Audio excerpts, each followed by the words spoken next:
오늘 3.1절이면서 수요일이죠. 그래서 정대협의 수요 집회 오늘도 열렸습니다. 근데 여기에 정의당의 심상정 대표가 오늘 참여했는데 황교안 대행의 3.1절 기념사에 대해서 단상을 들어엎고 싶은 심정이었다 이렇게 말했다네요. 자, 왜 그랬는지 한번 들어보겠습니다. 심상정 대표 안녕하세요. 네, 안녕하세요. 오늘 오전 그 세종문화회관 3.1절 기념식에 참석하셨던 거죠? 네네. 현장에서 직접 황교안 권한대행의 기념사를 들으신 거네요? 그렇죠. 듣다가 제가 귀를 의심했습니다. 뭐 어떤 대목에서 정말 단상까지 들어엎고 싶으셨어요? 그 말씀 중에 예. 한일 양국은 위안부 피해자 합의의 취지와 정신을 진실로 존중하여 실천해 나가야 한다. 이런 얘기를 했어요. 예. 오늘이 어떤 날입니까? 민족의 자주와 독립을 위해서 수많은 독립운동가가 만세를 들고 태극기를 든 날 아니겠습니까? 예. 오늘 그 자리에서도 다시 한번 낭독이 됐는데 대한독립선언문에 보면은 최후의 1인까지 최후의 일가까지 민족의 정당한 의사를 크게 발표하자. 예. 이런 날이잖아요. 그렇죠. 그런데 돈 10억행의 역사를 팔아먹은 그런 위안부 합의를 오늘 거론하면서 네. 그걸 진실로 존중하자 하니까 예. 제가 아주 피가 거꾸로 솟는 그런 느낌이었습니다. 네. 이게 뭐 정부 대 정부 간 합의라고 어쨌든 하니까 뭐 정부 입장은 그럴 수밖에 없다 하더라도 3.1절 기념사로는 진짜 좀 그러네요. 그러니까요. 이게 도대체 아주 체질화되어 있는 게 아닌가 이런 친일 수구 세력들의 이 문제인식에 예. 이게 아무런 불편함을 느끼지 않는 거죠. 그러니까 오늘 같은 날 그런 발언이 나오지 않았겠습니까? 예. 네. 오늘 수요 집회 가서 그 할머님들과 또 집회 참여자들 앞에서 그런 말씀을 하신 거죠? 황교안 대행의 그 연설에 대해서? 네, 이제 그 국가기념식을 끝내고 바로 갔거든요. 예. 그러니까 그 심정을 가지고 갔는데 그 할머님들 뵈니까 너무 죄송하잖아요. 예. 그래서 제가 그 얘기를 소개를 했습니다. 그랬더니 뭘 하시던가요, 할머니들이? 뭐 말씀은 안 하셨지만 제가 말씀드리는 제가 송구스러웠죠. 참. 그래 진짜 단상을 들어엎진 않으셨죠? 너무 멀잖아요, 단상이. 아이고. 자, 그리고 어제 역사 바로 세우기를 중심으로 하는 대선 공약을 내셨죠? 네. 그 배경부터 좀 설명해 주시면요. 지금 2019년 2년 후면은 3.1운동이 일어난 지 100년 되거든요. 그러네요. 예.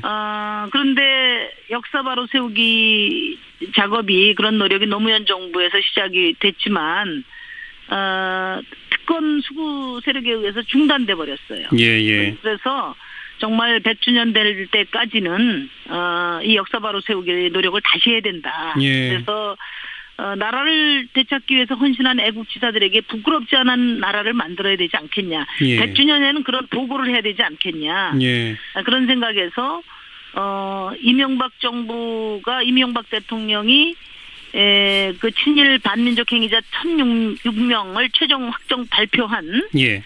이후에 어떤 조치도 없었단 말이에요. 예. 이제 그 첫 번째 과제로 일단 훈장부터 박탈하겠다 이렇게 제가 말씀드렸죠. 훈장 박탈. 네. 친일 행위 한 사람 중에 국가 훈장 받은 사람이 몇 명이나 됩니까? 지금 이제 저희가 행자부로부터 받은 자료에 따르면은 예. 그러니까 이게 자료마다 다 틀려요. 근데 행자부에서 공식적으로 이야기한 거는 44명의 78건이라고 이야기를 했고요. 예. 그 민족문제연구소라고 있지 않습니까? 예. 단체 거기서는 그 훈장 수여자가 친일 반민족 행위자 중에 117명이다 이렇게 이야기를 하고 있고 예. 또 뉴스타파라는 언론이 있는데 예. 거기서 취재한 숫자는 222명에 440건에 달한다 이렇게 좀 다릅니다. 그런데 중요한 것은 예. 이 서운 중에 친일파 서운 중에 이승만, 박정희 두 대통령 시절에 수요한 훈장이 84%를 차지한다는 거예요. 네, 그리고 네. 12.12 내란과 광주 학살을 저질렀던 사람도 22명이 여기에 포함되어 있다. 예, 그렇습니다. 예.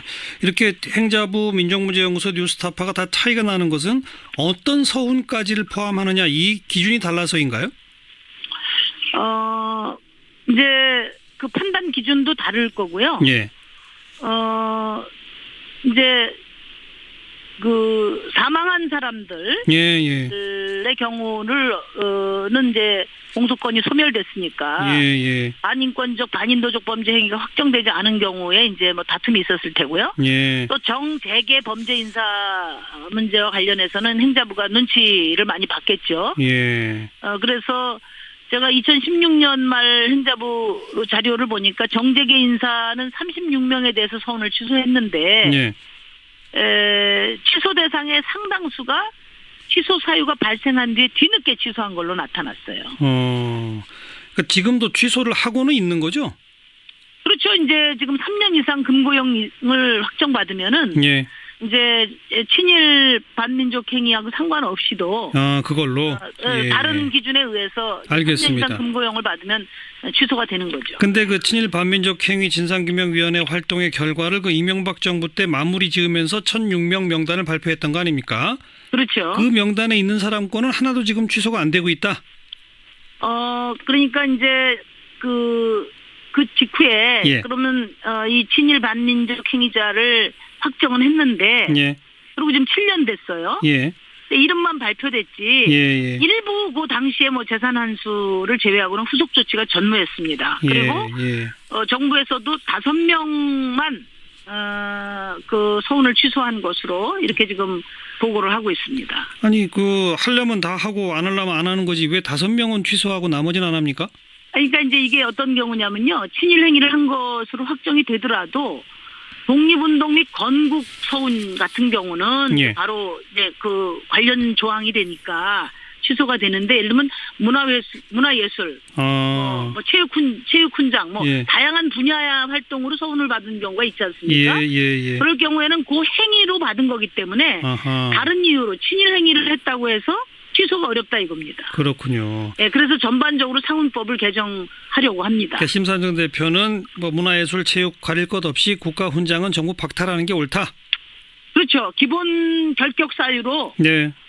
기준을 해야죠. 그러니까 친일 반민족 행위자는 훈장을 원천적으로 받을 수 없다 이렇게 규정을 해버리면은 예. 체육계 공로가 아무리 많고 문화적 공로가 많더라도 안 되는 거죠. 알겠습니다. 아까 네. 제가 뭐 몇 명이냐 몇 건이냐 그것부터 여쭤봤는데 대표적인 인사를 좀 몇 명 거론해 주시죠.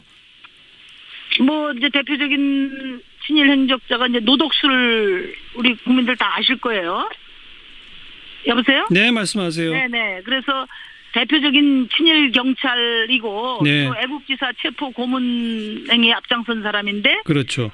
이 사람이 이제 대한민국 정부로부터 충무 무궁훈장 등 3개 훈장이 수여된 바 있고요. 예. 그다음에 백선엽 장군이라고 예. 유명한 분이 계신데 백선엽 씨는 이제 독일 독립군 토벌하고 항일 세력 토벌 참여 친일 군인이라고요. 예. 그런데 무공훈장 5개를 비롯해서 총 7개 훈장이 수여되고 있는데 예. 더 문제는 이제 백선엽 씨 같은 경우에는 사망을 하면 예.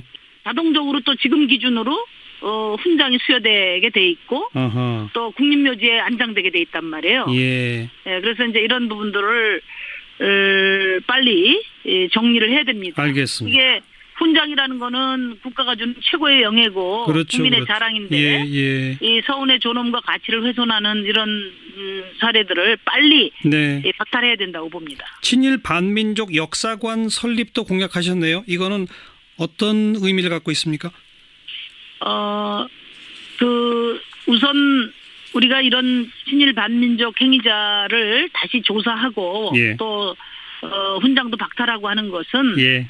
역사 바로 세우기를 위해서 그런 거 아니겠습니까? 그렇죠. 그런데 뭐 후손들이 잘 모르잖아요. 알 수 있는 방법이 없지 않습니까? 네, 그러니까 네. 교육도 해야 되고 네. 또 친일 반민족 역사관을 설치해서 생생한 역사교육 현장으로 만들어야 된다 이렇게 생각하고요. 네. 지금 다른 나라들 같은 경우에 중국 같은 경우도 제가 남경에 한번 가보니까 예. 그 남경 대학살 현장을 네. 생생하게 보존을 해서 그런 의미에서 기념관에 그 강택민 주석이 써놨어요. 앞일을 잊지 말아야 뒷일의 스승이 되고 역사를 거울로 삼아서 미래를 열자, 이렇게 그렇죠. 기억의 역사도 교훈으로 삼기 위한 노력을 하고 있고요. 예. 독일 같은 경우도 홀로코스트 추모공원이 많지 않습니까? 맞아요. 그래서 역사교육 현장을 전국 곳곳에 네. 설치 운영을 해야 된다고 봅니다. 알겠습니다. 여기까지 말씀 드릴게요. 고맙습니다. 네, 감사합니다. 정의당의 심상정 대표였습니다. 그러니까요. 이게 도대체 아주 체질화되어 있는 게 아닌가, 이런 친일 수구 세력들의 이 문제인식에 예. 이게 아무런 불편함을 느끼지 않는 거죠. 그러니까 오늘 같은 날 그런 네. 발언이 나오지 않았겠습니까? 예. 네. 오늘 수요 집회 가서 그 할머님들과 또 집회 참여자들 앞에서 그런 말씀을 하신 거죠? 황교안 대행의 그 연설에 대해서? 네, 이제 그 국가기념식을 끝내고 바로 갔거든요. 예. 그러니까 그래서 이게 정말 단상까지 들어엎고 싶으셨어요? 그 말씀 중에 예. 한일 양국은 위안부 피해자 합의의 취지와 정신을 진실로 존중하여 실천해 나가야 한다, 이런 얘기를 했어요. 예. 오늘이 어떤 날입니까? 민족의 자주와 독립을 위해서 수많은 독립운동가가 만세를 들고 태극기를 든 날 아니겠습니까? 예. 오늘 그 자리에서도 다시 한번 낭독이 됐는데, 대한독립 그 심정을 가지고 갔는데 그 할머님들 뵈니까 너무 죄송하잖아요. 예. 그래서 제가 그 얘기를 소개를 했습니다. 그랬더니 뭘 하시던가요, 할머니들이? 뭐 말씀은 안 하셨지만 제가 말씀드리는 제가 송구스러웠죠. 참. 그래, 진짜 단상을 들어엎진 않으셨죠? 너무 멀잖아요, 단상이. 아이고. 자, 그리고 어제 역사 바로 세우기를 중심으로 하는 대선 공약을 내셨죠? 네. 그 배경부터 좀 설명해 주시면요. 현업론에 보면은 최후의 1인까지, 최후의 일가까지 민족의 정당한 의사를 크게 발표하자. 예. 이런 날이 있잖아요. 그렇죠. 그런데 돈 10억행의 역사를 팔아먹은 그런 위안부 합의를 오늘 거론하면서 네. 그걸 진실로 존중하자 하니까 예. 제가 아주 피가 거꾸로 솟는 그런 느낌이었습니다. 네. 이게 정부 대 정부 간 합의라고 어쨌든 하니까 정부 입장은 그럴 수밖에 없다 하더라도 3.1절 기념사로는 진짜 좀 그러네요. 오늘 3.1절이면서 수요일이죠. 그래서 정대협의 수요 집회 오늘도 열렸습니다. 근데 여기에 정의당의 심상정 대표가 오늘 참여했는데 황교안 대행의 3.1절 기념사에 대해서 단상을 들어엎고 싶은 심정이었다, 이렇게 말했다네요. 자, 왜 그랬는지 한번 들어보겠습니다. 심상정 대표, 안녕하세요. 네, 안녕하세요. 오늘 오전 그 세종문화회관 3.1절 기념식에 참석하셨던 거죠? 네네. 현장에서 직접 황교안 고난대행의 기념사를 들으신 거네요? 그렇죠. 듣다가 제가 귀를 의심했습니다. 어떤 대목에